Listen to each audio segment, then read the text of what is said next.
Hare Krishna. So we're continuing to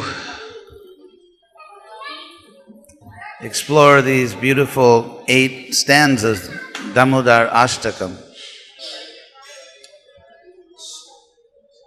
Verse number 5. Idang te mukham bhojam atyanta nilayar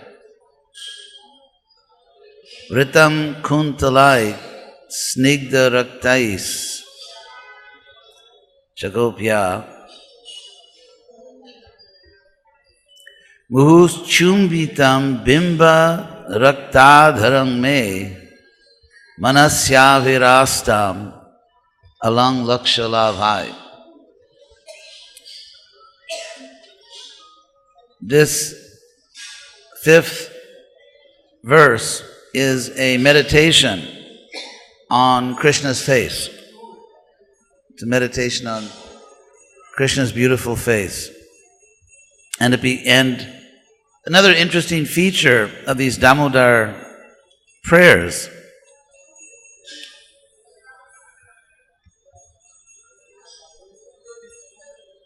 is that really starting with verse 4, Varang Deva Moksham, beginning with verse 4, the author is directly speaking to Krishna. The first verse is addressing Krishna in the third person, Namam Ishwaram, I bow to the Lord. And then that description of the Lord. The second sloka also continues to talk about Krishna. I bow to the Lord who has all these different qualities. And then in text 3, still talking about Krishna in the third person. By his pastimes, he's merging his own community in a pool of ecstasy and so on. And I worship him. Tang shata vritti bande, I worship him.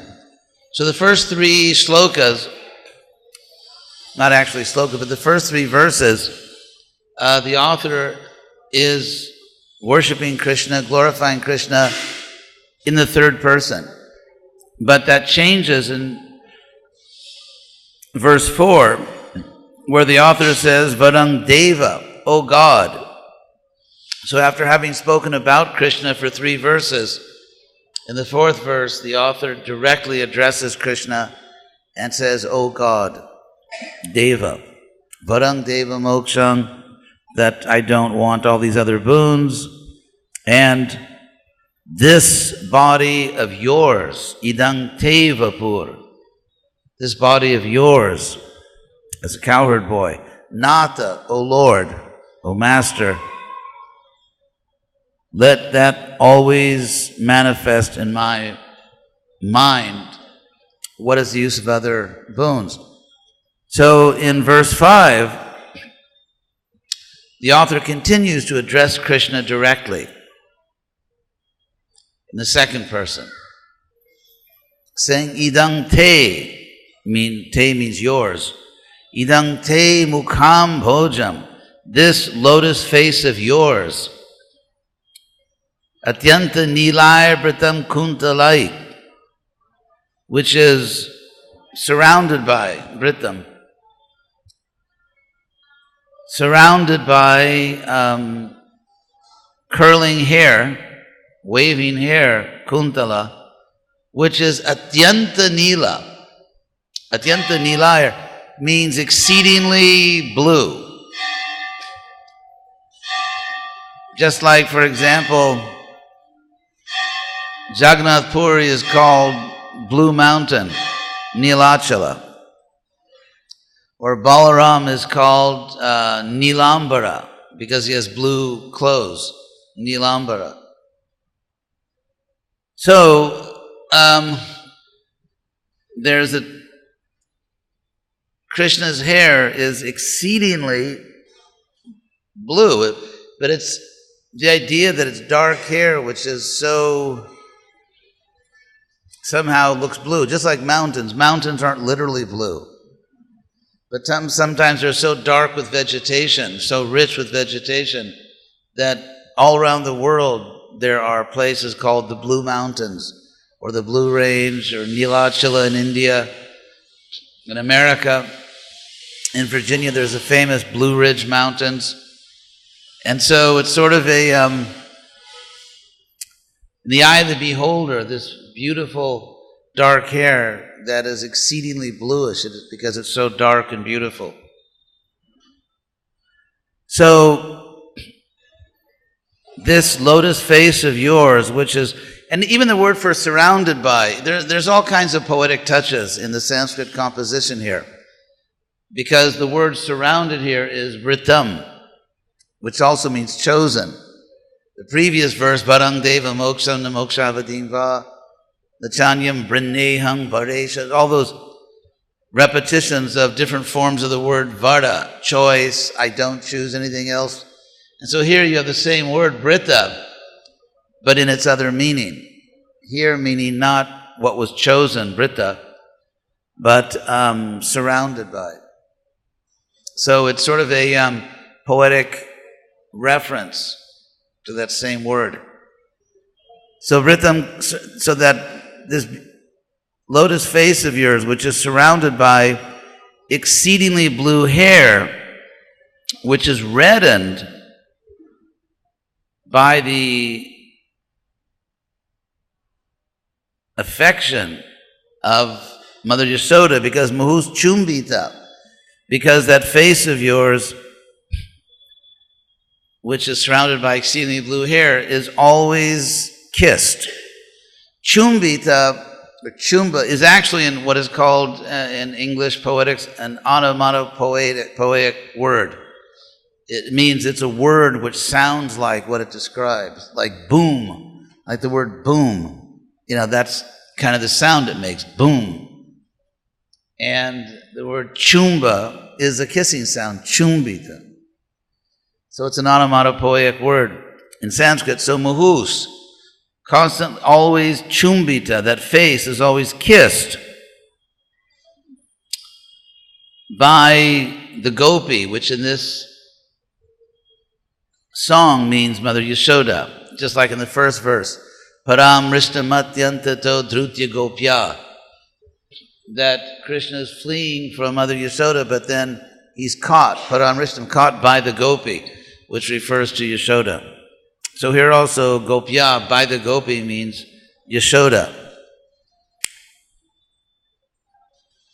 So that face is always kissed by Yashodha, and that face has lips which are bimba red, bimba rakta. In different languages, there are words used to indicate like really red. Like you could say, in English you could say fire engine red, or like a red stop sign. So in Sanskrit, when they want to say something is really red, just like pure red, they say bimba rakta, because there's a fruit, bimba fruit, which is so red. So that's the image often used in poetry, bimba rakta. So the idea here is that the lips on Krishna's beautiful face are bimba rakta. Adaram means lips. Bimba rakta adarame, so manasya virastam, let that face with all those features be manifest. May it appear in my mind. May manasya virastam, alang, which means sort of like bas, like enough of some. So alang laksha labai, like enough of hundreds of thousands of other boons. So the rest of the song, actually, verses 4 through 8, the last 5 verses of this song are all addressing Krishna directly. So, Namo Deva, I bow to you, O God. Damodara, Ananta, Vishnu, you know these words. Prasida, be merciful. The word prasada, it can mean mercy, and so the verb, prasida, be merciful. Prasida Prabhu, be merciful, Master, and then dukkha jalabdi magnam kripa drishti brishyati dinam. So now we're going to have a few Sanskrit compounds that are referring to the author of the song. He's going to say, do something to me, Mom. And so the author describes himself as dukkha jalabdi magnam, merged into the ocean of misery. Merged into the ocean of misery. So, kripa drishti vrishtyati dinang patanu grihanesha. So, the verb here is anugrihana, which means, again, be merciful. We have the two words, synonyms, prasida and anugrihana. The verb anugrihana, or anugraha, which means mercy, literally in Sanskrit means to take along. Graha in Sanskrit, we still have a word from graha in English. From the Sanskrit graha, you have the English word grasp or grab. Actually, there's a synonym of graha and also another Sanskrit word, grabha or graha, which is just English grasp or grab. Or to take, and then anu means along, following, like along with. So in Sanskrit, one of the ways you say mercy is to take someone along with you. The idea is that when you are being merciful, you can only be merciful if you are in a more fortunate position. Because if someone has no food and is starving, and you also have no food, you can't really be merciful. If someone is suffering because they lack knowledge, but you don't have knowledge, then how can you be merciful to that person? So the very concept of mercy indicates that someone in a more fortunate position is sharing their good fortune with a less fortunate person. So one of the ways you express that in Sanskrit is anugraha. Literally, to take someone along with you so that they can share your good fortune. So, those of us who are receiving Prabhupada's mercy, we are going back to Godhead, and we want to take lots of people along with us. So that's the idea of anugraha. So here we have the verb anugrahana, literally take me along with you, but it's translated be merciful. So, take me along or be merciful to me, who am merged into the ocean of misery, and be merciful to me by the shower of your merciful glance. There's actually three different words in this one verse which indicate mercy. One is prasida, we have two verbs, prasida and anugrihana, and then just the noun, which means compassion or mercy, kripa. Like in India, they say kripaya, like, for goodness sake or for... So be merciful to me, Isha, O Lord, I who am ignorant, agyam, and be merciful to me by vrishti, by the shower, drishti, of your glance, kripa, of mercy. By showering your merciful glance. Krishna is so powerful that simply by glancing upon someone, he can give that person all good fortune.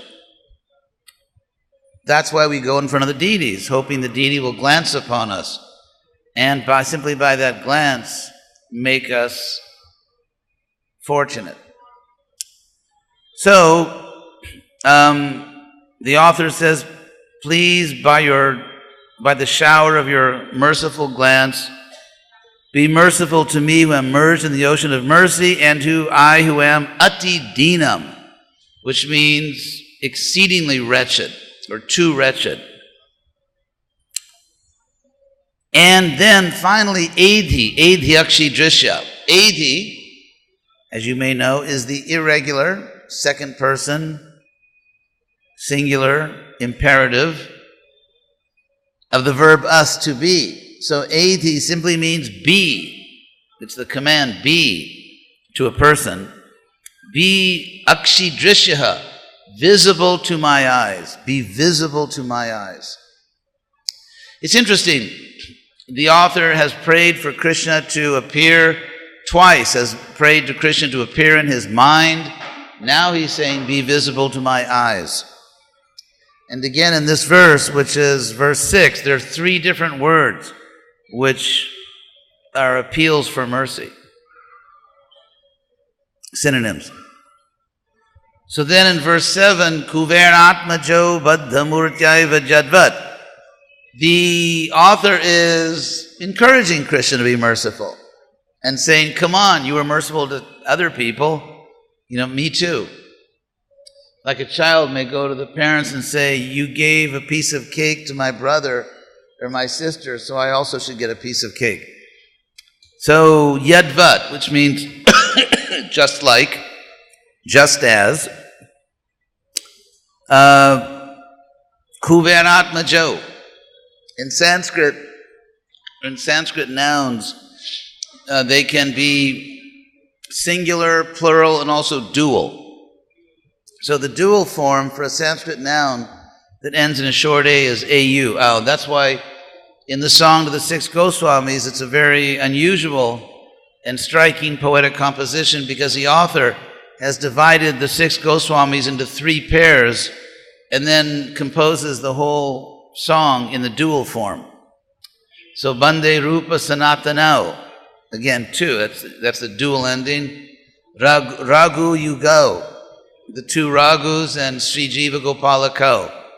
So the whole song is composed in the dual form, which is unusual. So here we have again the dual form, Kuvera Atmajo. Atmaja simply means born from oneself. It's a way of saying a child, a son or daughter, Atmaja, born of oneself. So the 2 sons of Kuvera Atmajo, Baddha Murtyaiva Jadvat, simply by you, literally in your bound form.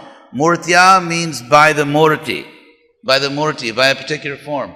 So Baddha Murtyaiva, Eva there just means simply by, only by. Just by your bound form, just as Tvaya, by you, the 2 sons of Kuvera were mochito, they were liberated. So everything here is very significant. For example, it's also possible to say mukta, like mukta. You know this word mukta. So if the author here would have said mukta, it would simply mean that the 2 sons of Kuvera were liberated. And it wouldn't necessarily indicate that someone actually did that for him. But if you say mochito, the causative past passive participle, if you use this particular form in Sanskrit, it directly indicates that someone actually did it for them. They don't simply happen to be liberated. Someone actually liberated them. And so that's the word that's used here. Mochito. So, just as by you, simply in your bound form, the 2 sons of Kuvera were liberated, and bhakti bhajal kritau cha. Krita, they were made.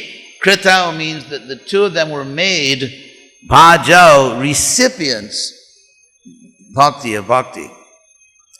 You understand? Bhakti bhajal kritau cha. They were made into recipients of bhakti.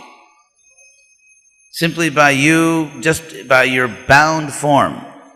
Tata, in the same way, just as you liberated these 2 sons of Kuvera, in the same way, prema bhaktim swakam me prayacha, please offer me your very own bhakti. This is interesting because the verb that's used here is prayacha. And interestingly, this is the same verse that Krishna uses in that famous Gita sloka, Patram pushpam phalam toyam jo me bhaktya prayachati. A leaf, a flour, toyam or water, one who offers me. So this shows really the essence of bhakti. It's this reciprocation, because Krishna says, you offer me these simple things, and now the author of this beautiful song is saying to Krishna, you offer me something. So both the devotee and Krishna are telling the other, please offer me something. And in this case, the devotee is praying to be offered pure devotion. Pure devotion. So tata, just in the same way that you did that for the sons of Kumera, prema bhakti and swakam.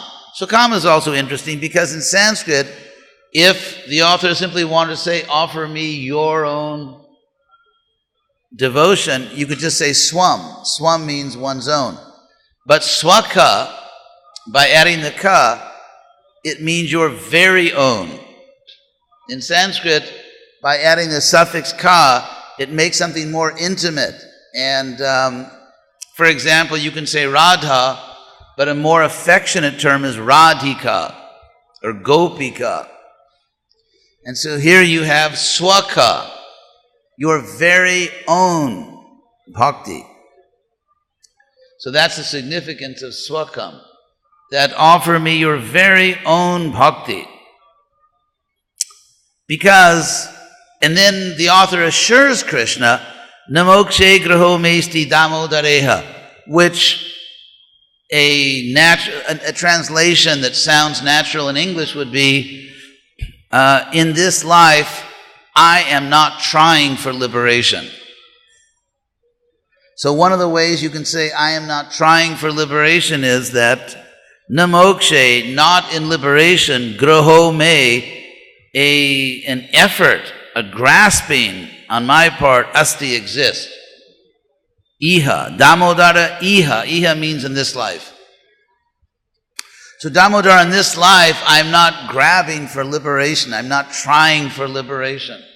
So why say that? Why say that? If you think back to verse 4, where Varang Deva Mokshang the Mokshavading Va. So it's understood by the word Mokshavading that any other possible boon is below moksha, liberation. Because the author says, I do not choose moksha or anything leading up to moksha. Anything leading up to moksha. Actually, the word avadi is interesting. Di means to put. And ava means down. So literally it's where you put down, like where you stop. For example, if you're traveling, where you put down for the night, so to speak. So that's avadi, literally to put down. So when it's used as a suffix, as in moksha avading, moksha avadi, it means up to, stopping at moksha, ending at moksha. So because it's already been clarified that all other possible boons lead to moksha, to say, in this life, Damodar, I am not grasping at liberation, namokshe graho mesti, is to say, I want nothing else, and therefore, you should give me pure bhakti, you should give me Krishna consciousness, because I don't want anything else. I'm not trying for anything else. Nothing else has any meaning for me. Everything else except this is actually meaningless for me. Therefore, if you want to be there's only one way that you can be merciful to me, and that is by giving me your very own bhakti. So that's really what's being said here. And then, of course, in the last verse, very clever, the author takes the word Damodara, separates the two words. It's made from two words, Dhamma and Udara. Dhamma, of course, means rope, and Udara means waist.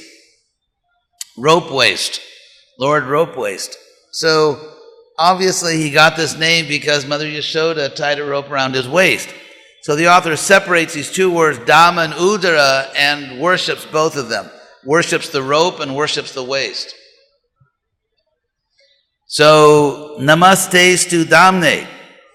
Let me bow to your rope. And it's interesting, the word astu.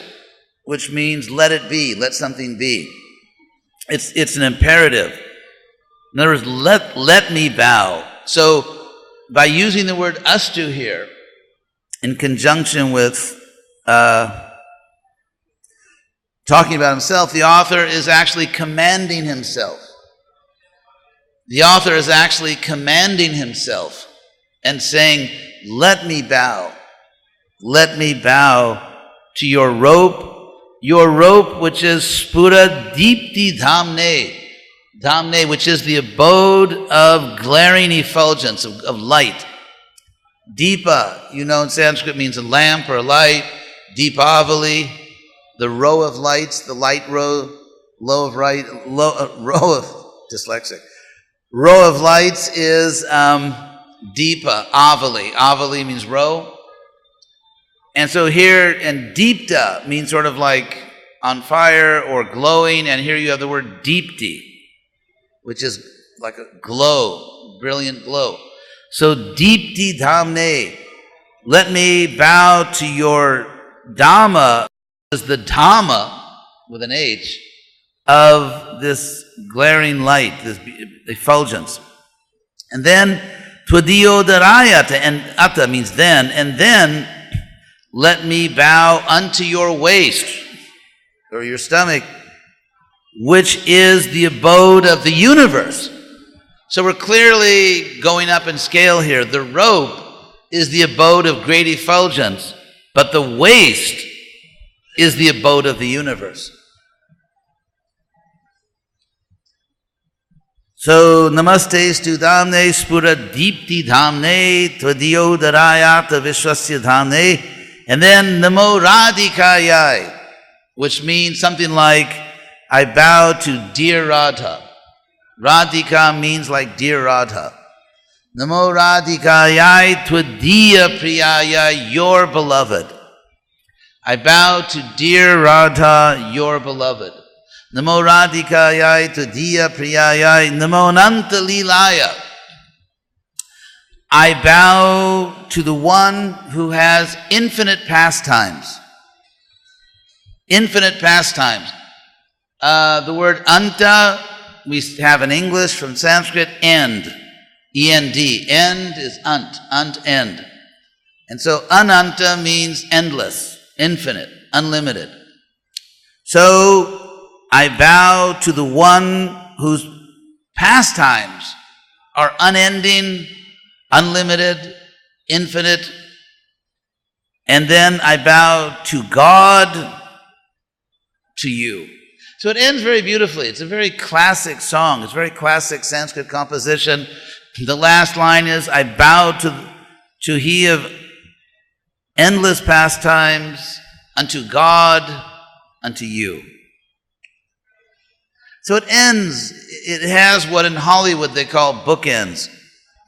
It's just like in a movie, if it begins in a certain scene and then ends, it goes back. You kind of frame the story.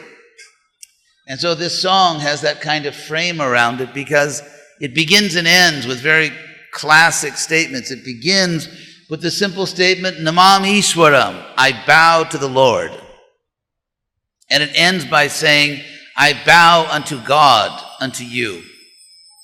So it's a very, very beautiful song. Exquisite composition. So, any questions on this song?